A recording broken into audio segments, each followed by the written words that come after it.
Mbura nene rĩrĩa yaura kũrĩ andũ amwe koragwo ĩrĩ kĩrathimo, no kũrĩ andũ angĩ tigaga na maithori thutha wa mĩciĩ yao hamwe na mĩgũnda kũgũmĩrwo nĩ matuĩka ũndũ ĩtangĩrĩmĩka rĩngĩ. Twakorire mũgũnda nĩ ũthiĩte ugathiĩ nginya kahũa karĩa tũtoĩ kũrĩa karĩ ona ũmũthĩ, ugathiĩ nginya mĩtĩ na irio iria ciarĩ kuo mũgũnda wĩ mũhate twakorire ũhana haha. Ni kanisa letu liligongwa na landslide, ukuta ukaangukia kanisa na likaisha lote, na kwa hivyo siku ya leo tuko na shukrani mingi juu ofisi ya governor ametufikiria. Nĩ gĩtũmi gĩkĩ gĩcũngĩrĩirie thirikari ya kaunti ya Murang'a kũhũra andũ matanyihĩire 50 njeki na ceki cia mũigana wa nuthu mirioni, na Stephen Munania nĩwe mũnini wa gavana Irũngũ Kang'ata.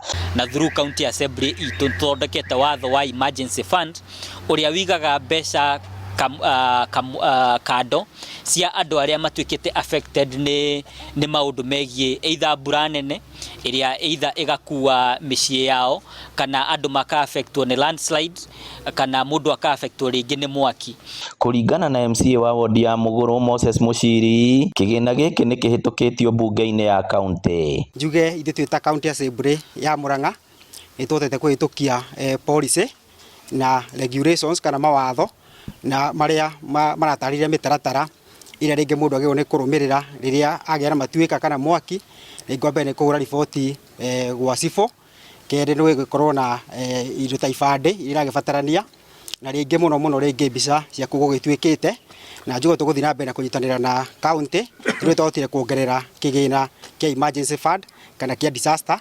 Maabitha wathani wa matũra na mũtharaba mũtune nĩo makuruhanĩtio harĩ gũka na namba ya aya arĩa to matuĩka tu, ĩndĩ nĩ nginya arĩa magũmĩirwo nĩ mĩtino ĩngĩ ta ya mĩaki. Maratũhe kanyamũ kanini ga kũruta wĩra wa gũcokia mĩgũnda itũ na akorwo tũtingĩmĩcokia, no nĩ tũkuona gĩa kũrĩa thikũ igĩrĩ tondũ tũtikĩrĩ na irio nĩ ciathire. Koguo nĩ tũracokia ngatho, ona tũngĩririkanwo na irio rĩ no tũcokie ngatho tondũ tũtirĩ na irio nĩ ciathire na kĩguo na maĩ. Ngĩribotera Inooro TV kuma kaunti ya Murang'a, rĩtwa rĩakwa nĩ Victor Kĩnuthia.